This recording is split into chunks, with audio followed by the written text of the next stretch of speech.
Hello, ഇന്ന് നമ്മളൊരു hair പാക്കാണ് ചെയ്യാൻ പോകുന്നത്. വളരെ ഈസി ആയൊരു ഹെയർ പാക്കാണ്. ഡാൻഡ്രഫൊക്കെ മാറാൻ വേണ്ടിയിട്ടുള്ള ഒരു ഹെയർ പാക്കും കൂടിയാണ്. ഇതിനാവശ്യമായിട്ട് വേപ്പിൻ്റെ ഇല ആണ് വേണ്ടത്. നമ്മളവിടെ കൈബേവിൻ്റെ ഇല എന്ന് പറയും, അതായത് നീം ഇല. നമ്മൾ ആവശ്യത്തിന് ഇത് എടുക്കുക. നമ്മുടെ മുടിക്ക് എത്ര വേണം അതിനനുസരിച്ചിട്ട് ഈ ഇല എടുക്കുക. എന്നിട്ട് നല്ല രീതിയിലൊന്ന് വാഷ് ചെയ്തിട്ട് ഇതിലൊന്ന് മിക്സിയിലിട്ട് കൊടുക്കുക.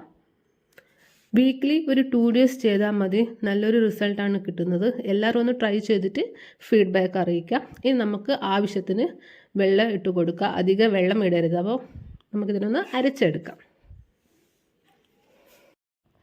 അധിക വെള്ളമാവാൻ പാടില്ല. കുറച്ച് കട്ടിയോടെ നമുക്കിതിനെ അരച്ചെടുക്കാം.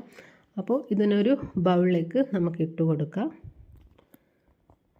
ഈ ചൂട് സമയത്ത് നമുക്ക് തലചൊറിച്ചിലൊക്കെ അധികം ഉണ്ടാവും. അപ്പോൾ ഇതൊന്ന് ട്രൈ ചെയ്തിട്ട് നോക്കാം.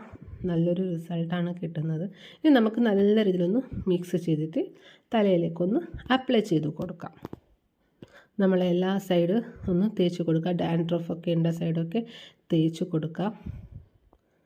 അപ്പോൾ നല്ല രീതിയിലൊന്ന് തേച്ചിട്ട് മസാജ് ചെയ്ത് കൊടുക്കാം. എന്നിട്ടൊരു അരമണിക്കൂറോ 1 മണിക്കൂറോ കെട്ടി വെച്ചിട്ട് വാഷ് ചെയ്ത് നോക്കൂ. നമുക്ക് നല്ലൊരു റിസൾട്ടാണ് കിട്ടുന്നത്. ഹെയർ പാക്ക് എല്ലാവരും ഒന്ന് ട്രൈ ചെയ്തിട്ട് നോക്കാം. ഈസി ആയൊരു ഹോം മെയ്ഡ് ഹെയർ പാക്കും കൂടിയാണ്. Thank you.